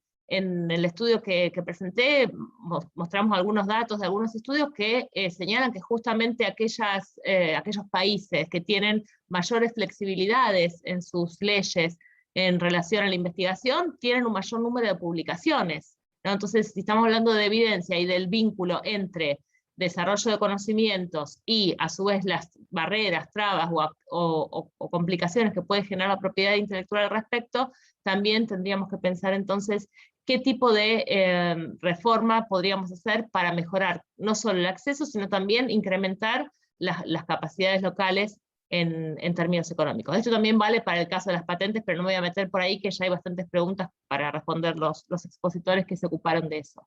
Pero en síntesis, para poder dar la palabra a los demás, considero que es muy importante hacer este planteo, esta reforma, y que incorpore como mínimo una serie de flexibilidades que están ausentes aquí y que están presentes en otros países de la región, en mayor o en menor medida, pero que al menos empezar a incorporar algunas de esas cuestiones. Después queda aparte todo otro tema que me parece que también es importante, que tiene que ver con el negocio editorial, porque no es solamente las cuestiones de propiedad intelectual, ¿no? Si aun cuando tengamos algunas de estas excepciones, sigue habiendo una apropiación por parte de las editoriales de estos derechos, si sigue habiendo una necesidad de publicar con ciertos estándares en revistas indexadas, en las mainstream, etcétera, también hay que pensar esa otra pata, la pata que tiene que ver con lo que pide nuestro sistema científico para validar el avance en una carrera científica, y cómo puede ser un obstáculo para eso digamos, el sistema editorial internacional. Bueno, me subo atrás de Sol para seguir el orden. Bueno, voy a tomar las preguntas de Patricio y la que estaba de Mariano también sobre las cuestiones de qué haría falta o cuáles serían los planos regulatorios. Como dijo Sol, la legislación argentina de derecho de autor es una legislación de 1933 que si bien ha sufrido una serie de modificaciones, tiene varias modificaciones, incluyendo las de las últimas décadas en las cuales a partir de las obligaciones adquiridas por el país frente a organismos internacionales como la Organización Mundial de Comercio para regular software y bases de datos, bueno, hasta ese tipo de cuestiones se introdujeron en esta ley, es decir, si bien es una ley antigua, su problema no es tanto su antigüedad, porque hay muchas leyes que son antiguas y que resisten bien el paso del tiempo, sino el tipo de filosofía que está detrás de la ley. Es una legislación carente prácticamente de flexibilidades apropiadas a los tiempos que corren. Por ejemplo, temas importantes que en otras jurisdicciones, sobre todo en las jurisdicciones basadas en el copyright y en la doctrina del fair use, están legitimadas, como es, por ejemplo, la ingeniería reversa sobre ciertas cuestiones vinculadas con el software, las flexibilidades de uso justo para los usos tanto académicos, de archivísticos, de bibliotecas, reproducciones, la posibilidad de hacer un uso justo, tener una cláusula flexible de excepciones al derecho de autor. Bueno, no tenemos eso nosotros en Argentina por el tipo de derecho, el derecho continental. Todo aquello que no está explícitamente permitido en la ley está prohibido. Es casi una reversión del estado, del sistema del principio de legalidad. Y eso es muy, muy problemático. Nuestra legislación es, junto con la de Uruguay, son las dos más restrictivas de toda la región. En estudios de derecho comparado, nuestras legislaciones, la de Argentina y Uruguay, son las más restrictivas. Hay un informe que produjeron los colegas de Datisoc de la Universidad de la República en Uruguay sobre flexibilidades, que es muy interesante, que muestra un mapa de cuál es la problemática que hay en cada país de la región, y Argentina está en rojo, prácticamente en todos los campos. A tal punto que, por ejemplo, temas que son propios del campo de la libertad de expresión y que están protegidos en jurisdicciones como en Estados Unidos por el Fair Use y la primera enmienda, como es la parodia, aquí en Argentina, desde el punto de vista estricto de la ley, una parodia requiere la autorización del parodiado, del autor de la obra original, con lo cual pierde completamente la esencia de lo que es una parodia, una obra humorística o una obra burlona, una obra de debate de una obra original. Entonces, si a mí me preguntan cuál sería un set mínimo, básico, bueno, múltiples cuestiones vinculadas con el tema de software y las posibilidades de hacer ingeniería inversa, estudiar el software y cosas por el estilo. Todo lo que tiene que ver con la labor de bibliotecas y archivos, reproducciones con fines de conservación, reproducciones con fines de préstamo interbibliotecario, reproducciones con fines de poder mantener en el préstamo público obra que está deteriorada, trasladar algunas de esas flexibilidades también a la esfera digital, que se puedan realizar préstamo digital, que se pueda realizar copia digital. Desde el punto de vista académico, me parece que no hay flexibilidades que suplan esto que planteaba recién Sol, de revisar el sistema científico y el sistema de validación de las revistas hegemónicas, sobre todo, en las cuales se produce esto de lo que hablaba antes, de una apropiación privada. Y voy a tomar más la segunda, porque hay múltiples cosas que se pueden hacer y que es importante hacer, pero ¿por qué no sucede? Bueno, nosotros en Vía Libre venimos hace años trabajando esto, lo hemos trabajado con las asociaciones de bibliotecas, con archivos, con museos, tenemos una coalición importante, ahora estamos en una coalición interesante con la gente de CONADU, el Instituto, la Internacional Educativa, de la cual CONADU forma parte, es decir, somos muchos los actores que venimos discutiendo esto, pero chocamos con varios problemas. El primer problema con el que chocamos es que discutimos con hombres de paja, discutimos con cosas que no son, discutimos con conceptos erróneos. Toda esta historia de la desinformación en el campo de la propiedad intelectual tiene un impacto brutal, porque cuando vamos a discutir que necesitamos flexibilidades, que necesitamos acceso, nos dicen, vos querés robarle el salario a los autores. Y desde ahí es muy difícil construir un debate, porque la verdad es que hay que empezar a desandar el camino de la información certera, real, validada, corroborada. Bueno, eso no lo tenemos. Ese terreno que podría enriquecer la discusión es parte de lo que, bueno, la maestría y las instituciones como el Centro de Tecnología y Sociedad, digo, esas contribuyen a nutrir esa esfera pública de información valiosa que permita profundizar el debate. Después tenemos a ese desconocimiento que no solo está en la sociedad, está en los mismos actores de la discusión y en los legisladores. Tenemos un grupo fuerte muy, muy pesado de lobby, muy pesado de lobby. Es muy tremendo los niveles de lobby que se manejan acá. Tenemos toda la industria editorial, tenemos toda la industria del entretenimiento. Industria del entretenimiento que en Argentina tiene una coalición importante con sus pares a nivel internacional, desde las entidades de gestión colectiva, pasando por la industria fonográfica, que tiene mucho presupuesto y mucha capacidad, sobre todo para visibilizarse. Digo, viene Beatriz Busaniche, que no la conoce nadie, y dice una cosa, viene Fito Páez, o viene León Gieco, o viene Santolaya, y por supuesto que esas palabras pesan mucho más, a pesar de que sean palabras que reproducen lo que dice la industria, a la que pertenecen, por cierto. Pero, digamos, y el problema es que, y esto sucedió, y con esto cierro, cuando muchas organizaciones del mundo impulsamos el waiver de propiedad intelectual por la tragedia de COVID en la OMC, las organizaciones del mundo del entretenimiento de los Estados Unidos, la Motion Pictures Association of America, la Recording Industry, esos sectores tan fuertes salieron a decir que si aprobábamos el waiver en la OMC para los tratamientos, el acceso a vacunas y demás, íbamos a destruir a los artistas y a la industria del entretenimiento de los Estados Unidos. Eso llegaron a decir, sacaron una declaración en eso. Bueno, ese es el nivel del debate. Y ese es el nivel del debate a nivel global y a nivel local, a nivel nacional. Entonces, nos cuesta mucho construir un debate informado en el cual podamos encontrar un punto apropiado, en el cual, insisto, podamos dar cuenta de las 3 patas que tiene esta temática, que es acceso, participación, desarrollo científico-técnico y retribuir justamente a quienes producen y quienes innovan y a quienes desarrollan. Dejo por acá porque me fui. Gracias, Bea. Darío. Está silenciado, Darío. Es un problema. Bueno, nada, a ver, en el chat hay una cantidad de cosas que van a generar mucho debate y creo que incluso voy a debatir con el panel.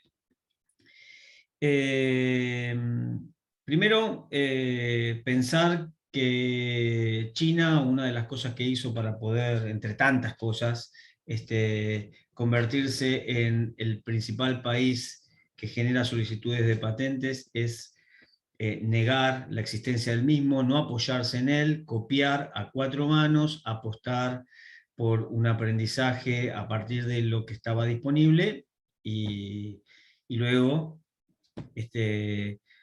convertirse en el principal generador de tecnologías protegidas del planeta. Incluso tienen más patentes en los Estados Unidos que los propios locales.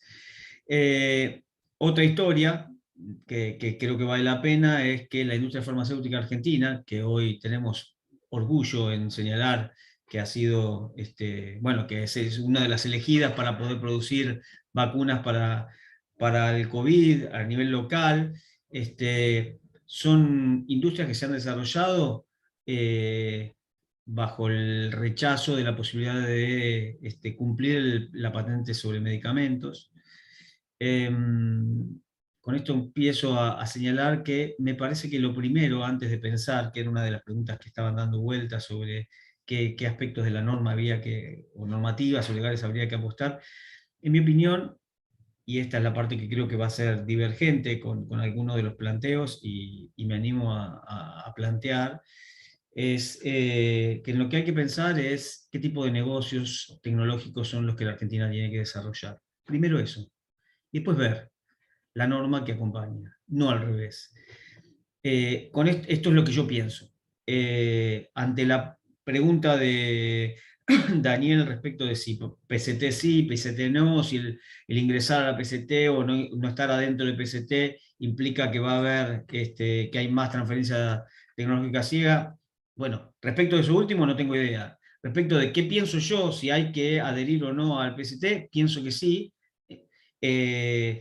Pero en términos de dar esas señales para el desarrollo del negocio tecnológico en general. Después hay que pensar cómo eso se articula, pero sí creo que ingresando al PCT pueden haber señales para que la Argentina sea pensada como un territorio donde se pueden desarrollar negocios tecnológicos que hoy no se puede.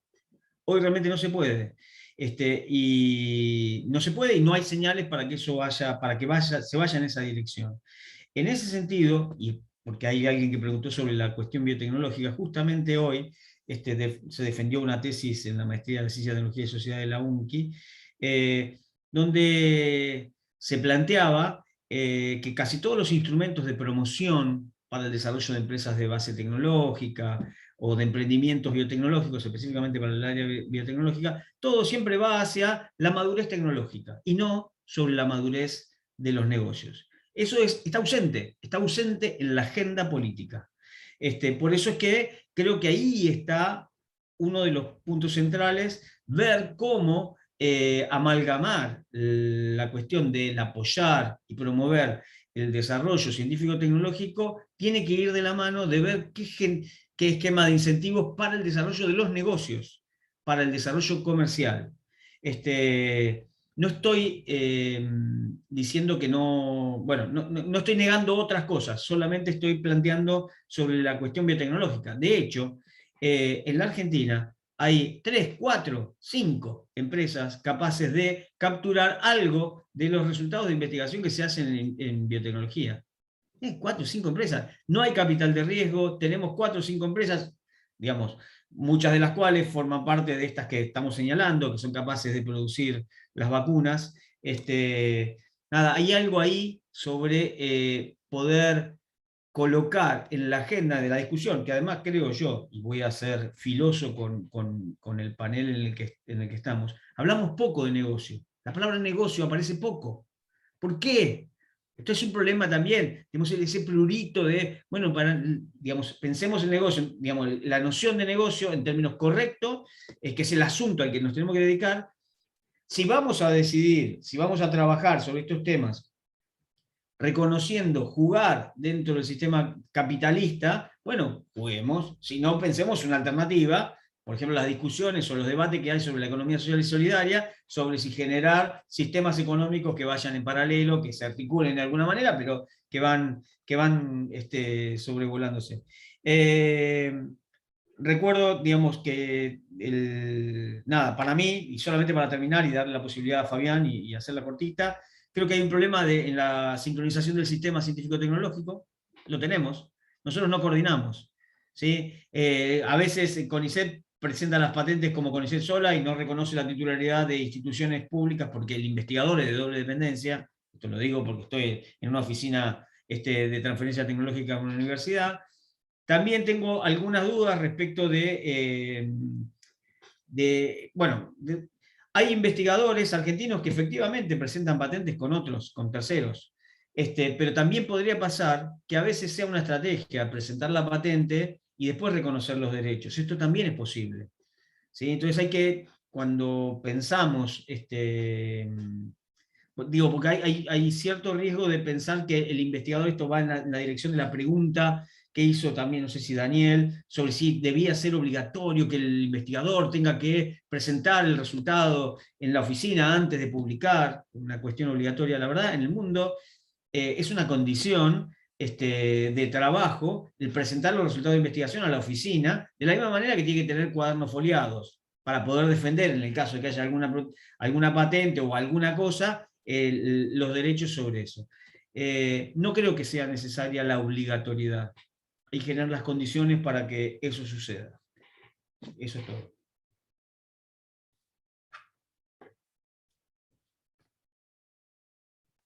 Palabra Fabián.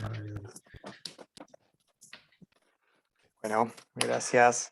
Sí, hay muchas cosas que tampoco quiero ser redundante de varias cosas de las que se hablaron. Un tema que no me parece menor, porque preguntaron mucho respecto de los cambios normativos. Algo que obviamente se mencionó, pero las estrategias de desarrollo no se dan a partir del cumplimiento de la normativa. Si nosotros nos cerramos a cumplir todo lo que dice la OMC y el impacto que tuvo para los países subdesarrollados a partir de que empieza a ser vinculante, lo que antes en el GATT no era, estamos jugando en desventaja. Estamos corriendo una carrera, una maratón, pero nosotros estamos con muletas y una sola pierna. Entonces, tendríamos que pensar en la estrategia de desarrollo y ver de ahí cómo, digamos, hacemos que el marco normativo se adapte o nos ayude a avanzar en esa estrategia de desarrollo. Si no, me parece que estamos poniendo siempre el carro delante del caballo y hace que no podamos avanzar, nos autobloqueamos, ¿no? Por un lado eso. Por otro lado, volviendo a un tema normativo, nosotros como país latino tendemos a legislar mucho, a veces en exceso, ¿sí? Y no me voy a meter en si eso es bueno o es malo, pero digo, solo la normativa no es suficiente. O sea, si nosotros no tenemos de la mano de la normativa capacidades institucionales, capacidades para regular, para hacer cumplir esa normativa, no tiene sentido. Tenemos normas de papel que están archivadas en un escritorio y que a nadie le sirven. ¿Sí? Entonces, creo que hay una construcción de capacidades institucionales que son necesarias. En muchos casos, las posibilidades que tienen las áreas de vinculación y transferencia del CONICET, de las universidades, de las distintas instituciones del sistema, están desbordadas. Están desbordadas porque les falta recursos humanos, les falta infraestructura, les faltan capacidades, y eso solo con normativa no se resuelve. O sea, hay que pensar al sistema quizás desde una visión más integral. Por otro lado, también hay una cuestión que se mencionó varias veces, pero quiero retomar algo que dijo Darío. Las pocas empresas que tienen la capacidad de utilizar el conocimiento generado por nuestro sistema científico y tecnológico. Básicamente las capacidades de absorción que tiene el entramado productivo argentino son muy bajas. Hay ahí también una heterogeneidad muy fuerte, y hay un desacople en las agendas entre el conocimiento que se genera y lo que necesita el país. Y ahí también hay una necesidad de repensarlo estratégicamente desde el lado de la política pública, ¿no? Muchas veces alinear agendas, modificar esquemas de incentivos para que eso estemos por ahí avanzando en una agenda de investigación que apunte a un desarrollo estratégico y no a una agenda de investigación que quizás es la que te impone Nature porque yo estoy en un grupo que quiero publicar en ese tipo de revista. Entonces, digo, hay ciertas cuestiones que son debates que tenemos que darlos y que quería resaltar específicamente la construcción de capacidades institucionales y de absorción, porque son fundamentales. Si nosotros queremos hablar de economía del conocimiento, si nosotros queremos hablar de apropiación de ese conocimiento, tenemos que tener con qué. Digamos, y ese con qué necesita unas capacidades en términos de estructura productiva, que coincido plenamente, nosotros no podemos pensar en esto sin pensar en un desarrollo industrial. O sea, no podemos avanzar de una manera porque es una mesa que le falta un par de patas. Entonces, nunca va a ser estable. ¿Sí? Y desde ese lugar tiene que ir acompañado de un esquema de incentivos de la gestión y valorización del conocimiento que tiene que ser acorde a, o sea, no podemos ir por autopista y camino de tierra en el mismo sentido, porque si no, lo que ocurre es que las velocidades a las que se van arribando los resultados son muy distintas. ¿Sí? Si nosotros tenemos por ahí el motor de ciertos grupos de investigaciones que son muy potentes, y por otro lado, cuando intentamos gestionar ese conocimiento, valorizarlo, tenemos diferentes problemas, quizás no por los recursos humanos, sino por la cantidad de trabajo que tiene ese recurso humano, o por problemas institucionales, de que las instituciones que participan, que son de doble dependencia, no se miran feo, digo, hay cuestiones que resolver previamente para pensarlo de manera integral, y que muchas veces estamos apuntando siempre a un árbol y ese árbol nos está tapando el bosque, y eso lo estamos haciendo desde diferentes dimensiones, ¿no? O sea, depende del prisma en que lo miremos, nosotros estamos haciendo lo mismo, miramos un árbol distinto, pero tenemos que mirar a la película un poco más de manera integral, como para poder pensar en una estrategia que permita avanzar en estadios de desarrollo que estamos perdiendo casilleros desde hace varias décadas. Bueno, una mesa de lujo, ¿eh? Y una síntesis en las respuestas realmente muy, muy interesante. Recupero solo un aspecto para cerrar. Este es un punto de partida, no un punto de llegada. La idea acá es que esto continúe. Es la primera vez que nos encontramos, no quiere decir que no nos crucemos, obviamente, pero que nos encontramos en este debate con esta perspectiva. Creo que los puntos de acuerdo son muy grandes. Y bueno, estaremos en un tiempo reencontrándonos, esperemos que presencialmente, para profundizar en estas ideas. ¿Bien? Les recuerdo para cerrar que el próximo miércoles continúan las jornadas del Centro de Ciencia, Tecnología y Sociedad con la mesa Inteligencia Artificial, Aprendizaje Automático y Sesgos Algorítmicos, Impactos y Derechos en Juego. Próximo miércoles, 19 horas, quedan invitados. Y bueno, el video estará disponible en unos días de esta charla, así que nada más por hoy. Muchas gracias. Muchas gracias a todos. Gracias Saludos. a todos. Muchas gracias. Gracias. Buenas Muchas noches. gracias.